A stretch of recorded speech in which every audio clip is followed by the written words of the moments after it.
요한복음 7장 1절에서부터 13절까지의 말씀 제가 봉독해 드리도록 하겠습니다. 그 후에 예수께서 갈릴리에서 다니시고 유대에서 다니려 아니하심은 유대인들이 죽이려 함이로라. 유대인의 명절인 초막절이 가까운지라. 그 형제들이 예수께 이르되 당신이 행하는 일을 제자들도 보게 여기를 떠나 유대로 가소서. 스스로 나타나기를 구하면서 묻혀서 일하는 사람이 없나니 이 일을 행하려 하거든 자신을 세상에 나타내소서 하니, 이는 그 형제들까지도 예수를 믿지 아니함이로라. 예수께서 이르시되 내 때는 아직 이르지 아니하였거니와 너희 때는 늘 준비되어 있느니라. 세상이 너희를 미워하지 아니하되 나를 미워하나니 이는 내가 세상의 일들을 악하다고 증언함이라. 너희는 명절에 올라가라. 내 때가 아직 차지 못하였으니 나는 이 명절에 아직 올라가지 아니하노라. 이 말씀을 하시고 갈릴리에 머물러 계시니라. 그 형제들이 명절에 올라간 후에 자기도 올라가시되 나타내지 않고 은밀히 가시니라. 명절 중에 유대인들이 예수를 찾으면서 그가 어디 있느냐 하고 예수에 대하여 무리 중에서 수군거림이 많아 어떤 사람은 좋은 사람이라 하며 어떤 사람은 아니라 무리를 미혹한다 하나, 그러나 유대인들을 두려워함으로 드러나게 그에 대하여 말하는 자가 없더라. 아멘. 오늘 본문은 예수님께서 유대인들이 지키는 명절 3대 명절 중에 하나인 초막절을 맞이하여서 예루살렘에 갈지 말지를 결정하는 그 이야기로 시작을 하는데요. 초막절은 이스라엘 백성이 40여 년 동안 광야에서 머물 때에 그들이 장막을 치고 생활을 하였는데요.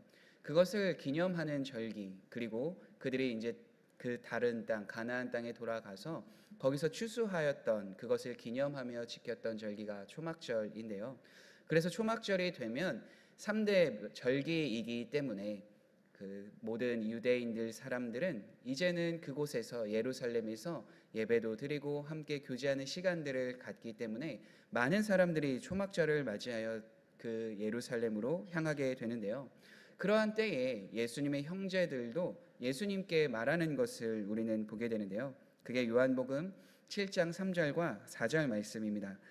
그 형제들이 예수께 이르되 당신이 행하는 일을 제자들도 보게 여기를 떠나 유대로 가소서.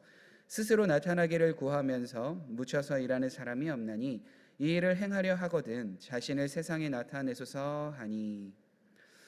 예수님의 형제들이 이제는 초막절을 맞이하여서 그곳에 이제 마땅히 가야 하니까 그곳에 예수님 형도 가야 되지 않겠느냐라고 말하며 덧붙여서 말하는 거죠. 예수님이 유월절을 맞이하여서 그 갈릴리 지역에 이제 머무르시며 있었던 그 시간들이 굉장히 이제 오래되었으니까 형제들이 긴장을 하는 거죠. 우리가 앞서 살펴보았던 것처럼 오병이어의 기적 이후에 많은 제자들이 예수님을 떠났고 무리들도 예수님을 떠나다 보니까 예수님의 형제들도 슬슬 걱정이 되기 시작하는 거죠. 당시의 랍비들이 수많은 사람들과 함께하며 그 명성으로 인해서 사람들의 인정을 받았던 것처럼 우리 형도 인정을 좀 받았으면 좋겠는데, 세상의 관심과 세상의 명예를 좀 얻었으면 좋겠는데 왜 유대 지역이 아닌 예루살렘이 아닌 왜 이 갈릴리에서만 계속 있는가 생각하며 예수님께 요청을 하였던 거죠. 그렇게 예수님께 요청을 하였던 이유는 다른 이유가 아닙니다. 왜냐하면 성경은 분명하게 이렇게 이야기하고 있기 때문이에요. 5절의 말씀입니다. 이는 그 형제들까지도 예수를 믿지 아니함이로라. 사도 요한이 이렇게 기록한 이유는 다른 이유가 아니었을 거예요. 그때 당시에 예수님의 친형제들조차 예수님이 이 땅에 오신 이유, 그 목적을 알지 못했기 때문입니다. 당시 랍비들과 같이 선지자들과 같이 어떠한 하나님의 말씀을 전하는 것까지는 그들이 이해했을 수 있을 거예요. 왜냐하면 예수님이 수많은 표적을 행하시면서 병자들을 고쳐주시면서 하나님의 나라에 대한 가르침을 행함으로써 그것들을 함께 지켜보았기 때문이죠. 그리고 누구보다 오랜 기간 동안 예수님과 함께하였던 사람들이 친형제들이었기 때문이에요. 그런데 예수님께서 오신 본래 그 목적은 그들이 알지 못했습니다. 그렇기 때문에 사도 요한은 예수님을 온전히 그 형제들이 믿지 않는다라는 이 고백으로 그 모든 것을 다 말해주고 있어요. 죄인들을 구원하기 위해서 이 땅에 오신 예수님, 하나님의 뜻, 아버지 하나님의 뜻을 이루고 순종하기 위하여 이 땅에 오신 그 예수님임을 그들은 아직 알지 못하고 믿지 못하였다라는 거죠. 이것은 어떻게 보면 이 시대를 살아가고 있는 우리들에게 동일한 메시지를 전해주고 있는 건 아닌가 생각해 볼 법한데요. 왜냐하면 죄로 가리워진 그 사람은 아무리 수많은 기적들, 수많은 말씀들을 듣는다 하여도 예수님이 참으로 누구신지 믿지 못하는 것이 우리가 살아가고 있는 이 시대이기 때문입니다. 당시의 수많은 표적을 보고도, 당시의 예수님의 가르침을 듣고도 예수님이 어떠한 분이신지 믿지 못하였던 사람들과 같이 동일하게 이 시대에 하나님이 택하신 사람들을 통하여서 선포되고 있는 그 말씀을 통하여서, 또 말씀뿐만이 아니라 초자연적인 기적적인 일들이 주변에 있다 하더라도 그것을 통하여서 온전히 예수님을 믿지 못하는 이 시대의 사람들이 있기 때문인 거죠. 그러한 사람들에게, 그러한 형제들에게 예수님은 분명하게 말씀해 주십니다. 6절의 말씀입니다. 예수께서 이르시되 내 때는 아직 이르지 아니하였거니와 너희 때는 늘 준비되어져 있느니라. 즉 예수님께서는 이 땅의 목적, 그 이유가 자신의 명성을 위해서, 자신이 어떠한 분이신지를 단순히 드러내기 위해서 오신 것이 아니고 하나님의 뜻에 순종하기 위하여 이 땅에 오셨기에 아직 내 때가 이르지 아니하였다라고 분명하게 말씀해 주십니다. 이것은 우리가 요한복음 2장에서 가나의 혼인잔치에서 함께 살펴보았던 것과 동일합니다. 예수님께서 능히 그 어떠한 일도 다 행하실 수 있는 능력이 있으셨지만 아직 하나님의 때가 아니었기에 물을 포도주로 만드는 기적을 행하시지 않은 것처럼 마땅히 예수님께서 율법의 완성을 행하시기 위해서 당연히 절기를 지키러 가시겠죠. 그런데 그 절기를 지키러 감이 아직 형제들이 말한 그 때가 아니기 때문에, 아직 하나님의 때가 자신에게, 예수님께 오지 않았기 때문에 그 말씀에 순종하기 위하여, 아버지의 뜻에 순종하기 위해서 이 말씀을 행하시는 거예요. 이것이 세상에서 이야기하고 있는, 세상이 원하고 있는 것과 사람이 원하는 것과 근본적으로 다른 예수님의 선택임을 우리는 바라보게 됩니다. 예수님은 인간의 조언이나 어떠한 말이나 그것으로 인해서 선택하고 그 길을 걸어가신 분이 아니라 오직 하나님의 뜻, 하나님의 뜻에 순종하는 그 길을 선택하셨다라는 것을 이 말씀을 통해 분명하게 알려주고 계신 것이죠. 결국 예수님은 형제들의 원함으로 초막절을 지키러 가신 것이 아니라 하나님의 뜻에 순종하여서 자신을 드러내지 않고 은밀히 초막절을 지키기 위해 예루살렘에 올라가셨습니다. 그런데 11절에 보면 그때 당시의 종교 지도자들도 예수님이 이러한 분이신 것을 알았기에 이러한 말을 한 것은 아닌가 생각을 해보는데요. 11절에 이렇게 되어져 있습니다. 명절 중에 유대인들이 예수를 찾으면서 그가 어디에 있느냐 하고, 여기서 유대인들이라 함은 단순히 유대 민족을 이야기하는 것이 아니라 앞서 우리가 쭉 살펴보고 있는 것처럼 예수님을 핍박하고 박해하고 죽이려고 하였던 종교 지도자임을 알 수 있습니다. 그러니까 종교 지도자들도 예수님께서 초막절을 지키기 위해서 이곳에 분명히 왔을 것이다 예상하고 예측하고 있다라는 거죠. 그래서 그곳에 있었던 사람들에게 조사를 하죠. 예수에 대하여 무리 중에서 수군거림이 많아 어떤 사람은 좋은 사람이라 하며 어떤 사람은 아니라 무리를 미혹한다 하나 그러나 유대인들을 두려워함으로 드러나게 그에 대하여 말하는 자가 없더라. 예수님에 대하여 종교 지도자들이 묻고 다닐 때에 그곳에는 몇 가지 반응이 있었다고 성경은 기록합니다.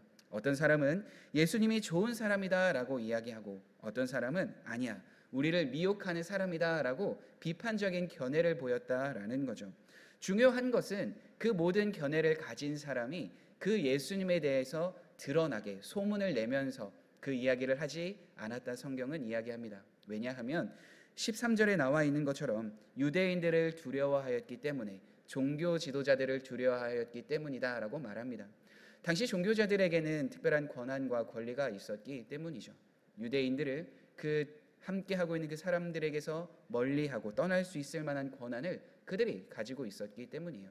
그래서 그들이 예수님을 찾는 이유가 단순히 예수님에 대하여 핍박하고 박해하려는 정도가 아니라 함께 나누었던 요한복음 7장 1절 말씀에 따르면 유대인들이 예수님을 죽이려 함이라라고 나와 있는 그 본문에서 알 수 있듯이 종교 지도자들이 얼마나 예수님을 죽이려고 하고 싶은 마음이 있는지, 얼마나 크게 박해하고 예수님을 핍박하려고 하는지 그 모습을 너무나도 잘 나타나 있습니다. 그래서 유대인들이 그때 당시에 예루살렘 지역에 있었던 사람들이 좋은 마음을 갖고 있었건 또 예수님에 대해서 좋지 않은 마음을 갖고 있었건 그 마음을 쉽게 드러내지 못했던 거예요. 마치 이것은 오늘 이 시대를 살아가고 있는 우리들의 본성을 적나라하게 보여주는 건 아닌가 생각해 보는데요. 왜냐하면 예수님은 이 땅에 빛으로 오셨고 하나님의 뜻에 순종하기 위해서 이 땅에 오셨으나, 그러나 세상은 그 예수님을 어떻게 한다고요? 본문 말씀에 있는 것처럼 예수님을 미워한다라고 이야기합니다. 마땅히 이 땅을 살아가고 있는 그리스도인도 힘든 일, 어려운 일, 예수님을 믿는 것으로 인해서 그것을 경험하는 것도 동일한 맥락입니다. 세상이 너희를 미워하지 아니하나 나를 미워한다라고 말씀하여 주신 것처럼 예수님을 따르는 사람들에게는 동일하게 세상이 미워하는 그러한 일들이 우리에게 경험됩니다. 우리의 본성이 나빠서, 우리의 본성이 사람들과 어울릴 수 없을 만한 그런 마음을 가지고 있어서가 아닙니다. 세상은 오히려 우리의 죄된 본성을 좋아해요. 세상은 오히려 우리의 죄된 본성을 이용하려고 우리를 찾고 우리와 함께 하려고 합니다. 그런데 죄된 본성, 즉 하나님을 거스르려고 하는 우리의 본성이 아니라 예수님을 믿고 난 이후에 변화된 우리의 삶의 태도와 마음이 우리 안에 있기에 예수님의 말씀을, 하나님의 뜻을 따라가기로 결정하는 그 삶을 선택하려고 하기에 세상이 우리를 예수님을 미워함같이 미워하는 거예요. 그렇기 때문에 우리는 늘 주님 앞에 나아갈 때 질문을 할 수밖에 없습니다. 왜 내 기도에 응답해 주시지 않는가? 왜 나에게는 이러한 어려움과 힘듦이 찾아오는가? 왜 나에게는 모든 일이 저기 있는 세상 사람들처럼 쉽게 풀리지 않고 어려움과 절망이 찾아오는가? 그때 우리는 예수님이 우리에게 하신 말씀을 기억해 볼 필요가 있습니다. 아직 예수님의 때가, 하나님의 때가 우리에게 이루어지지 않았기 때문에, 아직 하나님의 때가 우리에게 경험되지 않았기 때문에 아직 그 현장이 우리에게 있다라는 거예요. 그 현장이 벗어나는 것은 우리의 생각과 우리의 마음과 우리의 판단, 즉 예수님을 초막절이 되어서 간구하며 이끌어 가려고 하는 우리의 욕심, 그 본성이 아니라 하나님의 때에 가장 선하신 방법과 좋은 방향으로 인도하여 주시는 그 주님의 때가 있기에 우리를 아직 그 현장에 머물게 하시는 거예요. 그렇기 때문에 세상의 지혜와 세상의 방법과 하나님의 지혜와 그 뜻은, 그 방법은 너무나도 다릅니다. 그렇게 하나님을 믿고 따르는 그리스도인인 우리는 우리의 삶의 여러 가지 많은 상황과 문제 속에 늘 주님 앞에 기도하며 말씀을 봐야 하는 이유가 여기에 있는 거예요. 세상의 지혜, 세상의 방법이 아니라 하나님의 뜻이 어디에 있는지 말씀을 통해서, 기도를 통해서 우리는 분별할 수 있기 때문입니다.